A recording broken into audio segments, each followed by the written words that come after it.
Coucou! Alors donc nous revoilà pour une nouvelle capsule de Délivre-moi, donc nos chroniques nocturnes littéralement vôtres. J'espère que vous avez passé une super belle journée ensoleillée, donc pour moi c'était juste parfait. Alors donc la chaleur arrive, le goût de l'été s'en vient tranquillement, je suis prête.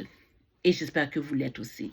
Alors, je salue toutes les personnes qui me suivent depuis le début, les nouveaux qui viennent se joindre à moi.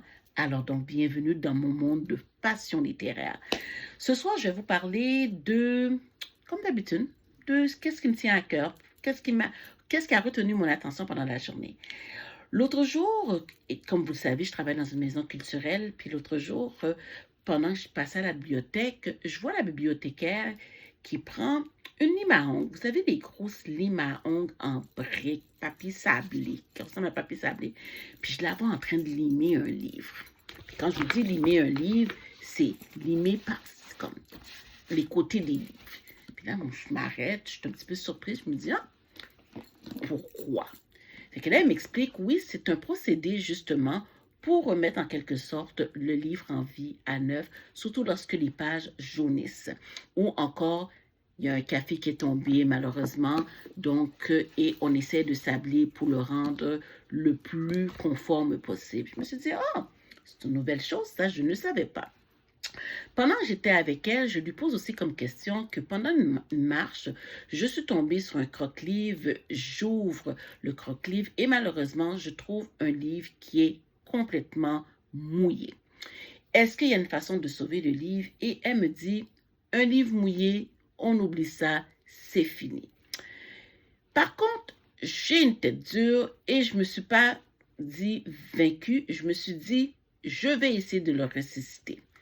Alors, donc, ce livre-là qui était complètement mouillé, qu'est-ce que j'ai fait? Je l'ai gardé devant le soleil, donc sur ma table de salon, devant la fenêtre, le soleil qui tombe dessus. Puis, à chaque 2 jours, je l'ouvrais à une page quelconque et je le laissais exposer comme ça, le temps que justement, que tout sèche. Et vous savez quoi?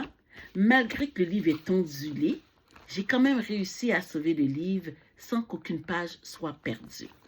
Alors donc, tout ça pour vous dire comme ça que parfois, donc, tant qu'il y a de la vie, il y a la vie. Donc, si la rayure n'est pas brisée, les pages pas détachées, il y a toujours une façon de pouvoir ressusciter un livre.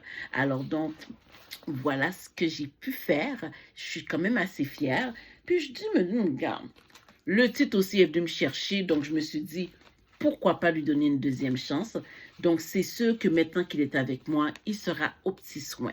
Alors donc, éventuellement, je vais le lire avec toute l'attention possible parce que les pages sont quand même fragiles. On s'entend que c'est un livre qui a été complètement imbibé. Donc, comme vous voyez, il est pas mal ondulé. Alors donc, c'est quelque chose à prendre à cœur. Alors donc, sur ce, je retourne à ma lecture. Je vous souhaite de passer une très bonne nuit. Donc, on se revoit demain. Peut-être pas la même heure, mais possiblement le même poste.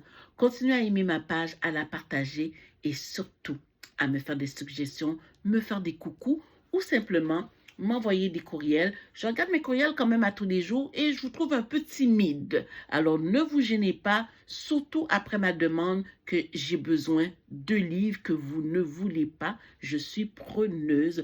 Alors donc vous pouvez m'envoyer un message à délivre-moi@yahoo.com. Alors sur ce, je vous fais la bise. On se retrouve demain. Bye bye.